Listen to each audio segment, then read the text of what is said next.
O repórter setorial está de volta e abre esse bloco falando sobre os danos à saúde causados pelo excesso de barulho. A repórter Flávia Souza continua mostrando as dificuldades vividas por funcionários de uma oficina que trabalham o dia todo expostos aos ruídos altos. Entenda como conviver com o som elevado sem prejudicar a audição. A outra situação que ele falou que é bem difícil é conseguir falar no telefone com todo esse barulho. Fala mais alto. Fala mais alto, não estou ouvindo. Hã? Não, mais alto. Tá ruim a ligação aqui, não dá para ouvir não, tem muito barulho. Hã? Não, não tem jeito de falar com você não, tá muito barulho. Ah, tá. Tá bom. Depois eu ligo para você então lá de casa. Tá? Falou, tchau. Você falou aí que a ligação tá ruim. A ligação tá ruim ou o barulho tá ruim? Barulho. Eita, barulho. Mas aí pro cliente você fala que a ligação que tá ruim. É que quando a gente costuma falar com pessoa que é surda, entendeu? A gente tem o costume de falar alto, entendeu? Então, se você pertence a essa população que está exposta a ruídos continuamente, você tem que usar um equipamento de segurança. Isso é obrigatório, isso é lei, para que não haja a perda. Vamos se cuidar então, né, senhor Bidiel? Claro que... Gente, é tanto barulho que é quase impossível não falar alto ali dentro. Agora, saindo aqui para a avenida, mesmo que não seja tão silenciosa, você percebe que eu realmente alterei o volume da voz. E não era essa a intenção. Eu falei que ia entrar e tentar falar no volume normal. Mas parece que se a gente não fala no volume normal, a gente não se escuta também. Então, realmente é muito difícil. Não deu. Mas no nosso dia a dia, o que a gente tem que fazer? Tentar não ter tanta exposição a barulho como trânsito, um apartamento, janela anti-ruído, quem mora perto do aeroporto de Congonhas, que tem avião o tempo inteiro. O avião a jato, ele dá 120 decibéis, então é praticamente um trauma acústico, tá? Que pode ter até uma perda súbita de audição.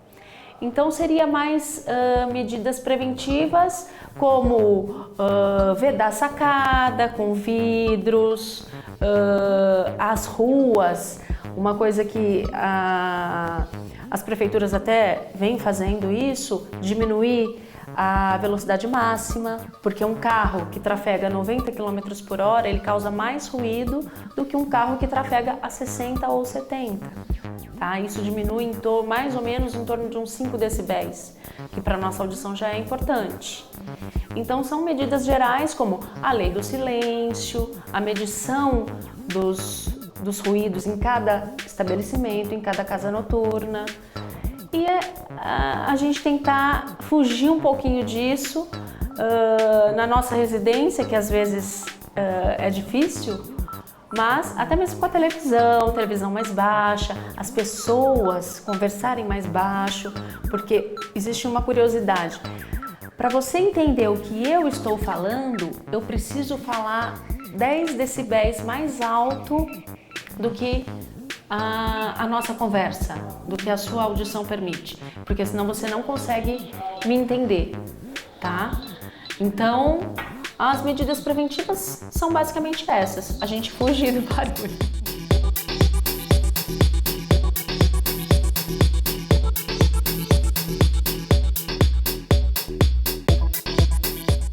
A Organização Mundial da Saúde divulgou um relatório que causou um certo rebuliço na indústria de alimentos cárneos no mundo todo. Segundo a OMS, os alimentos embutidos foram classificados como causadores do desenvolvimento de câncer e as carnes vermelhas como prováveis carcinogênicos. Essa associação foi feita principalmente para câncer coloretal, mas também para câncer de pâncreas e próstata. Para chegar a essa conclusão, mais de 800 estudos foram avaliados pela organização. Não é uma novidade que as carnes processadas e a carne vermelha estão na berlinda como precursores do câncer.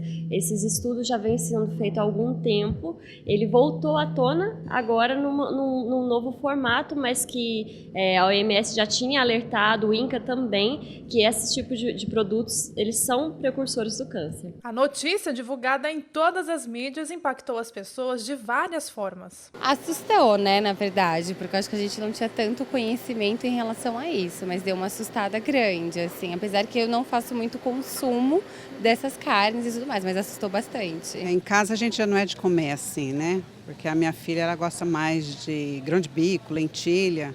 Então eu já não gosto mesmo de enlatado, sabe? Essas carnes processadas eu já não gosto mesmo. Olha, eu acredito assim, para quem come como alimento todo dia, realmente pode fazer mal, né? Mas agora, se você come um cachorro quente, hot dog de vez em quando, acho que qualquer alimento hoje em dia pode trazer algum dano. A informação caiu como uma bomba sobre a mesa do consumidor. Isso porque as carnes processadas e os produtos embutidos, como a linguiça, a salsicha e o bacon, estão presentes em quase todos os pratos da culinária brasileira. Mas o relatório é duro com esses produtos e classifica esses alimentos dentro do grupo de substâncias mais perigosas para a saúde. Junto com as carnes processadas estão o tabaco, o amianto e a fumaça de diesel, que possuem evidências de ligação ao câncer. Já a carne vermelha está no grupo 2A, junto com glifosato, ingrediente ativo em muitos pesticidas. O processamento de carnes tem sua origem bem antes da prática da refrigeração e começou na salga e defumação dos alimentos. O principal objetivo desses processos era o de conservar a carne por um período mais longo para garantir o consumo em períodos de escassez de alimentos. O processamento de carnes é feito a partir de produtos frescos que foram alterados de seu estado original. O produto é submetido a uma ou mais fases de transformação ou elaboração, o que muda a aparência, a textura e o sabor. Ele ainda recebe conservantes como nitrito e nitrato, além de grande quantidade de sódio. Esses componentes aumentam a vida de prateleira do produto, mas é a praticidade de usar num lanche rápido ou numa refeição que faz desse alimento muito procurado. Só que a classificação da OMS não intimidou os consumidores. Por enquanto está tranquilo. Não teve, a procura ainda continua sendo grande. Então, para nós, o volume de venda continua o mesmo, a compra também. Inclusive, a gente não sentiu diferença nenhuma. E, inclusive, o cliente que está acostumado a comprar sempre tem vindo procurando, não tem problema nenhum. Eu não me senti muito impactada porque não tenho costume de consumir ela diariamente. Esse é um assunto muito sério que pode ser discutido não apenas na saúde, mas como o impacto ambiental. Para essa conversa, eu recebo na bancada o advogado e especialista em gestão ambiental, Alex Carneiro. Alex, como e qual é o impacto ambiental da alimentação cárnea para o meio ambiente? Bom, primeiro nós temos que entender que nós vivemos dentro de uma questão relacionada à cadeia de carbono. E toda vez que você quebra uma cadeia de carbono, você gera um impacto ambiental e isso influi na própria emissão de gases. A emissão de gases, a emissão do efeito estufa não está apenas na questão de combustível fóssil, etc., mas está dentro de toda a atividade. E aí, o pasto, o consumo de grama e a própria atividade de tratamento da carne para a venda gera impacto ambiental nesse sentido. Esse é um aspecto inicial, básico, quanto ao impacto ambiental e a questão de produção de carne, de pasto. E quando a gente percebe pessoas que estão abandonando esse hábito de se alimentarem com a carne e partem por uma dieta alimentar mais vegetariana, uma alimentação como essa é uma alimentação sustentável? Olha, eu diria que é uma alimentação saudável e por ser saudável é sustentável. A ideia de sustentabilidade sempre está ligada àquilo que é saudável, àquilo que gera benefícios para a saúde e para o convívio. E não há dúvida que se nós diminuímos, porque um grande problema inclusive do brasileiro é que ele consome carne ou grelhada ou assada com muito item de gordura. Então ainda da quebra da questão da proteína da carne vermelha, que já é complicada, tem a questão do preparo, que traz ainda outras dificuldades, tornando muitas vezes essa alimentação não saudável. Então não há dúvida que uma alimentação que permite que algo seja mais equilibrado, de melhor digestão, mais leve, acaba sendo sustentável. Nós recebemos hoje aqui no Repórter Setorial o advogado e especialista Alex Carneiro. Professor, mais uma vez, muito obrigado pela sua contribuição aqui nos nossos estúdios. Eu que agradeço. Como a gente já tem acompanhado, nesse verão a previsão é de fortes chuvas e também de raios. Mas para evitar acidentes, são necessários alguns cuidados muito especiais. A repórter Louise Maiana traz mais informações. Acompanhe. O Brasil é um dos países com maior número de mortes por conta das quedas de raios no mundo.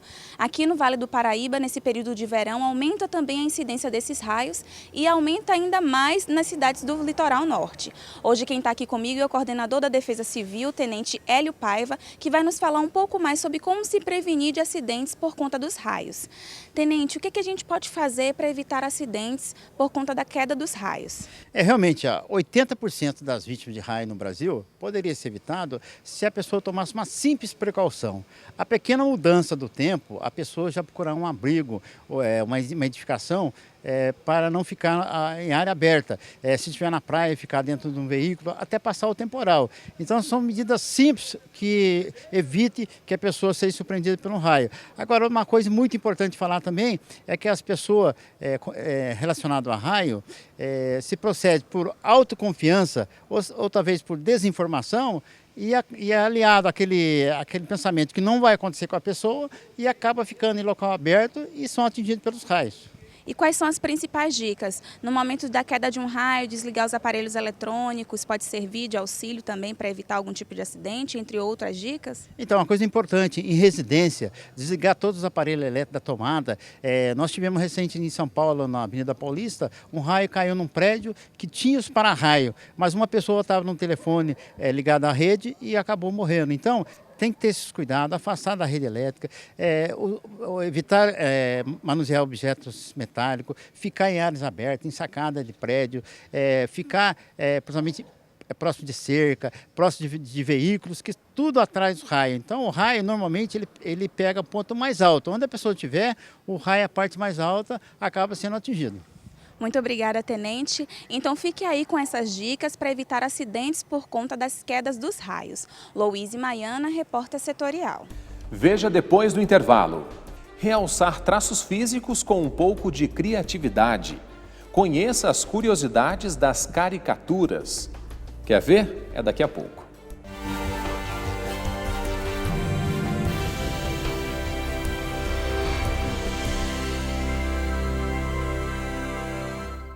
O repórtersetorial.com é o seu novo acesso.